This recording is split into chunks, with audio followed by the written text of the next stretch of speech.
ಅಧ್ಯಾಯ 5 ವಿವಿಧ ಕ್ಯಾನ್ಸರ್ಗಳಿಗೆ ವಿಶೇಷ ಆಹಾರ ಕ್ರಮಗಳು. ಆಯುರ್ವೇದದ ಪೌಷ್ಟಿಕಾಂಶದ ಬಗ್ಗೆ ಉತ್ತಮ ವಿಷಯವೇನೆಂದರೆ ಇದು ಎಲ್ಲರಿಗೂ ಒಂದೇ ರೀತಿಯ ಆಹಾರವನ್ನು ಸೂಚಿಸುವುದಿಲ್ಲ. ಕ್ಯಾನ್ಸರ್ ಪ್ರಕಾರ ಅದು ಪರಿಣಾಮ ಬೀರಿದ ದೇಹದ ಭಾಗಗಳು, ವ್ಯಕ್ತಿಯ ಶರೀರಶಾಸ್ತ್ರ ಮತ್ತು ಚಿಕಿತ್ಸೆಯ ಹಂತವನ್ನು ಆಧರಿಸಿ ಆಹಾರ ಯೋಜನೆಯನ್ನು ರಚಿಸಲಾಗುತ್ತದೆ. ಈ ವೈಯಕ್ತಿಕಗೊಳಿಸಿದ ವಿಧಾನವು ಅತ್ಯುತ್ತಮ ಫಲಿತಾಂಶಗಳನ್ನು ನೀಡುತ್ತದೆ. ಉದಾಹರಣೆಗೆ, ಸ್ತನ ಕ್ಯಾನ್ಸರ್ ಇರುವವರಿಗೆ ಅವರು ಹಾರ್ಮೋನಲ್ಗಳನ್ನು ಸಮತೋಲನಗೊಳಿಸುವ ಆಹಾರಗಳ ಮೇಲೆ ಕೇಂದ್ರೀಕರಿಸುತ್ತಾರೆ. ಬ್ರೋಕೊಲಿ ಮತ್ತು ಹೂಕೋಸು ಈಸ್ಟ್ರೋಜನ್ ಮಟ್ಟವನ್ನು ಕಾಪಾಡಿಕೊಳ್ಳಲು ಸಹಾಯ ಮಾಡುತ್ತದೆ. ಅಗಸೆ ಬೀಜಗಳು ಹಾರ್ಮೋನ್ಗಳನ್ನು ಸಹ ಸಮತೋಲನಗೊಳಿಸುತ್ತವೆ.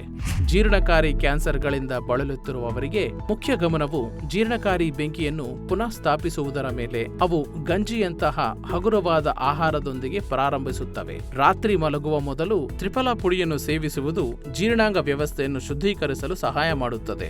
ಶ್ವಾಸಕೋಶದ ಕ್ಯಾನ್ಸರ್ ಇರುವವರಿಗೆ ಅವು ಉಸಿರಾಟದ ವ್ಯವಸ್ಥೆಯನ್ನು ಬೆಂಬಲಿಸುವ ಶಿಫಾರಸು ಮಾಡಲಾದ ಆಹಾರಗಳಾಗಿವೆ. ದಾಳಿಂಬೆ ಮತ್ತು ಬಾದಾಮಿ ಒಳ್ಳೆಯದು. ಶುಂಠಿ ಚಹಾ ಕುಡಿಯುವುದು ಉರಿಯೂತವನ್ನು ಕಡಿಮೆ ಮಾಡುತ್ತದೆ. ರಕ್ತ ಕ್ಯಾನ್ಸರ್ ಇರುವವರು ರಕ್ತವನ್ನು ಶುದ್ಧೀಕರಿಸುವ ಮತ್ತು ರೋಗ ನಿರೋಧಕ ಶಕ್ತಿಯನ್ನು ಹೆಚ್ಚಿಸುವ ಆಹಾರಗಳ ಮೇಲೆ ಕೇಂದ್ರೀಕರಿಸುತ್ತಾರೆ. ದಾಳಿಂಬೆ ರಸ, ಬೀಟ್ರೂಟ್ ಮತ್ತು ಹಸಿರು ತರಕಾರಿಗಳು ಒಳ್ಳೆಯದು. ಚಿಕಿತ್ಸೆ ಪೂರ್ಣಗೊಂಡ ನಂತರ ದೇಹದ ಶಕ್ತಿಯನ್ನು ಅಂದರೆ ಚೈತನ್ಯವನ್ನು ಪುನಃಸ್ಥಾಪಿಸುವತ್ತ ಗಮನ ಹರಿಸಲಾಗುತ್ತದೆ.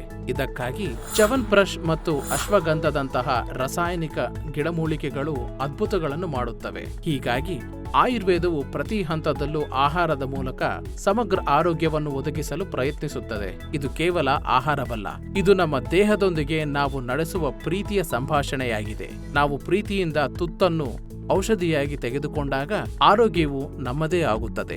ಆಯುರ್ವೇದ ಪೌಷ್ಟಿಕಾಂಶ ಕ್ಯಾನ್ಸರ್ ಅನ್ನು ತಡೆಗಟ್ಟಲು ಮತ್ತು ಚೇತರಿಸಿಕೊಳ್ಳಲು ಪ್ರಬಲ ವೈಜ್ಞಾನಿಕವಾಗಿ ಸಾಬೀತಾಗಿರುವ ಮಾರ್ಗವಾಗಿದೆ. ಇದು ನಮ್ಮ ದೇಹದ ನೈಸರ್ಗಿಕ ಬುದ್ಧಿಮತ್ತೆಯನ್ನು ಗೌರವಿಸುತ್ತದೆ ಮತ್ತು ಬೆಂಬಲಿಸುತ್ತದೆ. ಈ ಪ್ರಾಚೀನ ಜ್ಞಾನವನ್ನು ಆಧುನಿಕ ಔಷಧದೊಂದಿಗೆ ಸಂಯೋಜಿಸಿ ಸಂಪೂರ್ಣ ಆರೋಗ್ಯಕ್ಕೆ ಸುವರ್ಣ ಮಾರ್ಗವನ್ನು ಸುಗಮಗೊಳಿಸುತ್ತದೆ. ಸರಿಯಾದ ಆಹಾರ, ಸರಿಯಾದ ಜೀವನ ಶೈಲಿಯ ಮೂಲಕ ನಾವು ಕ್ಯಾನ್ಸರ್ ಅನ್ನು ಧೈರ್ಯದಿಂದ ಎದುರಿಸಬಹುದು. ಈ ಪ್ರಯಾಣದಲ್ಲಿ ಪ್ರತಿ ಊಟವೂ ಒಂದು ಚಿಕಿತ್ಸೆಯಾಗಿದೆ. ಪ್ರತಿ ತುತ್ತು ಸಂಪೂರ್ಣತೆಯತ್ತ ಒಂದು ಹೆಜ್ಜೆಯಾಗಿದೆ. ನೀವು ಈ ವಿಡಿಯೋನು ಇಷ್ಟಪಟ್ಟರೆ ಅದನ್ನು ಲೈಕ್ ಮಾಡಿ, ನಿಮ್ಮ ಸ್ನೇಹಿತರು ಮತ್ತು ಕುಟುಂಬದವರೊಂದಿಗೆ ಹಂಚಿಕೊಳ್ಳಿ. ಏಕೆಂದರೆ ಸರಿಯಾದ ಮಾಹಿತಿಯು ಜೀವನವನ್ನು ಬದಲಾಯಿಸಬಹುದು. ಧನ್ಯವಾದಗಳು.